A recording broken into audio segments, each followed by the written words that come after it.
എറണാകുളത്ത് ഓർത്തഡോക്സ് സഭയുടെ cent Mary's കത്തീഡ്രലിൻ്റെ centenary ആഘോഷങ്ങളുടെ ആരംഭമായിരുന്നു. അതിൻ്റെ ഉദ്ഘാടകൻ നമ്മുടെ വ്യവസായ മന്ത്രി ശ്രീ പി രാജീവായിരുന്നു. അദ്ദേഹത്തിൻ്റെ പ്രസംഗത്തിൽ അദ്ദേഹം പറഞ്ഞു, വിശ്വാസത്തിൻ്റെ കാര്യത്തെക്കുറിച്ചെല്ലാം ഞാൻ പ്രസംഗിക്കും. അദ്ദേഹം പക്ഷെ പ്രസംഗിക്കേണ്ട ഒരു വിഷയത്തിന് തുടക്കം കുറിച്ചു. വിശ്വാസവും പ്രവൃത്തിയും തമ്മിൽ ഉള്ള അന്തരം എല്ലാ മതങ്ങളിലും അന്തരമല്ല, അകലം കൂടി വരികയാണ്, അത് കുറഞ്ഞു വരികയല്ല. ആ വിഷയത്തെക്കുറിച്ചൊക്കെ ഞാൻ പ്രസംഗിക്കുന്നു പറഞ്ഞു. അപ്പോൾ അദ്ദേഹം അത് പറഞ്ഞതുകൊണ്ട് എനിക്ക് ആ വിഷയത്തെ സ്പർശിക്കാതിരിക്കാനായില്ല. നമ്മൾ മതങ്ങളിലൂടെ ഉദ്ദേശിക്കുന്നത് എന്താണ്? മതങ്ങളിലൂടെ ഉദ്ദേശിക്കുന്നത് നമ്മുടെ ആത്മാവിൻ്റെ ശാന്തിയാണ്, നിത്യശാന്തിയാണ്. ഈ ശരീരത്തിൻ്റെ കാര്യങ്ങളല്ല മതങ്ങളുടെ ഉദ്ദേശം. ശരീരത്തിൻ്റെ അല്ലെങ്കിൽ ഈ ലോകത്തിൻ്റെ അല്ലെങ്കിൽ ഭൗതിക കാര്യങ്ങളെ ആത്മാവിൻ്റെ നിത്യശാന്തിക്ക് ഉതകും വിധത്തിൽ ക്രമീകരിക്കുവാനായിട്ട് മനുഷ്യനെ സഹായിക്കുക എന്നുള്ളതാണ് മതങ്ങളുടെ ഉദ്ദേശം. ചുരുക്കി പറഞ്ഞാൽ ആത്മീയതയുടെ തലമാണ് മതങ്ങളുടേത്. പക്ഷെ ഇന്ന് ആത്മീയതയുടെ തലത്തിൽ എന്തുമാത്രം മതങ്ങൾക്ക് മനുഷ്യനെ ഒരു ആത്മീയ മനുഷ്യനാക്കി മാറ്റാൻ കഴിയുന്നുണ്ട് എന്നുള്ള വലിയ ചോദ്യമാണ്.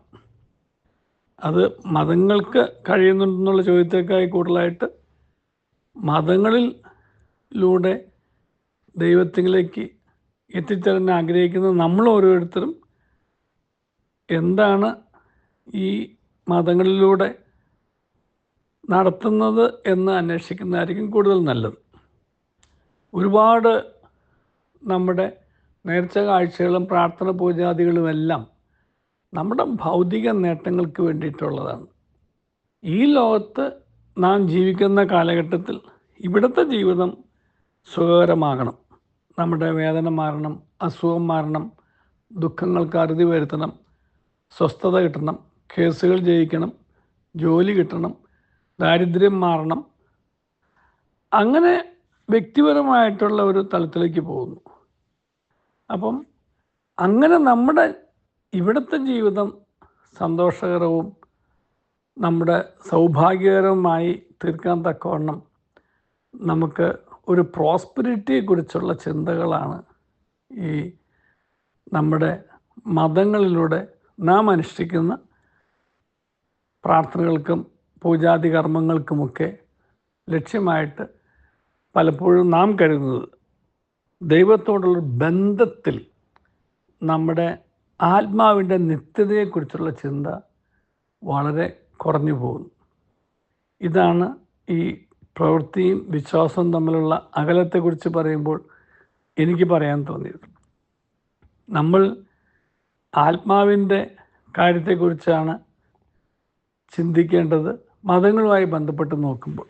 കാരണം നമ്മുടെ ആത്മാവിൻ്റെ നിത്യതയാണ് മതങ്ങൾ ലക്ഷ്യം വയ്ക്കേണ്ടത് പ്രധാനമായിട്ടും. ആ നിത്യതയ്ക്ക് ഉതകാത്ത ഒന്നിലേക്കും മനുഷ്യനെ കൊണ്ടുവന്നെത്തിക്കാൻ പാടില്ല മതങ്ങളുടെ ഏത് പ്രവൃത്തിയിലും. നാമും മതത്തെ അങ്ങനെ ഉപയോഗിക്കാൻ പാടില്ല. നാം മതത്തെ കാണേണ്ടത് നമ്മുടെ ഓരോരുത്തരുടെയും ആത്മാവിൻ്റെ നിത്യശാന്തിയെ മുൻനിർത്തി ദൈവത്തോടുള്ള നമ്മുടെ ഒരു നേർ കാഴ്ചയിലൂടെയുള്ള ബന്ധത്തെ ആഴപ്പെടുത്താൻ വേണ്ടിയിട്ടാണ്. അങ്ങനെ ഒരു ആത്മീയതയുടെ തലത്തിലേക്ക് നമ്മുടെ ജീവിതത്തെ കൊണ്ടുവന്ന് എത്തിക്കാൻ തക്കവണ്ണം നമ്മുടെ മതജീവിതത്തെ നാം മാറ്റിയില്ല എന്നുണ്ടെങ്കിൽ അതൊരു കപട ആത്മീയതയാവും.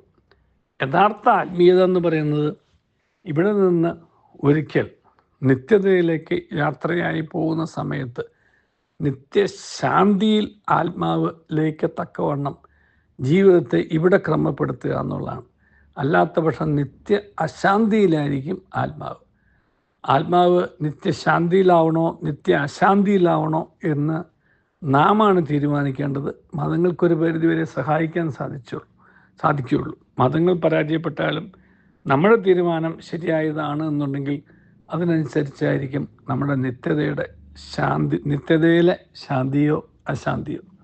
നിത്യതയിൽ നമ്മുടെ ആത്മാവിന്, ജീവനുള്ള ആത്മാവിന് ശാന്തി ലഭിക്കത്തക്ക വിധം നമ്മുടെ ഓരോരുത്തരുടെയും ജീവിതം സത്യത്തിൻ്റെയും നീതിയുടെയും സ്നേഹത്തിൻ്റെയും കരുണയുടെയും പാതയിലാവാൻ നമുക്ക് പരിശ്രമിക്കാം. അതാണ് ദൈവവുമായിട്ട് ബന്ധമുള്ള ഒരു മനുഷ്യൻ്റെ ലക്ഷണങ്ങൾ. ആ ദൈവിക ലക്ഷണങ്ങൾ നമ്മുടെ ഈ ലോകത്തെ നമ്മുടെ ജീവിതത്തിൽ പ്രകടമാകുമ്പോൾ നമ്മളൊരു ആത്മീയ മനുഷ്യനായിട്ട് മാറും. അവിടെ നമ്മുടെ ആത്മാവിൻ്റെ ശാന്തി നമുക്ക് ഉറപ്പാക്കുകയും ചെയ്യാം. ദൈവം നമ്മെ അനുഗ്രഹിക്കട്ടെ. നല്ലൊരു ദിവസം എല്ലാവർക്കും നേരുന്നു. റേഡിയോ മല്ലു, മലയാളിയുടെ പാട്ടുപെട്ടി.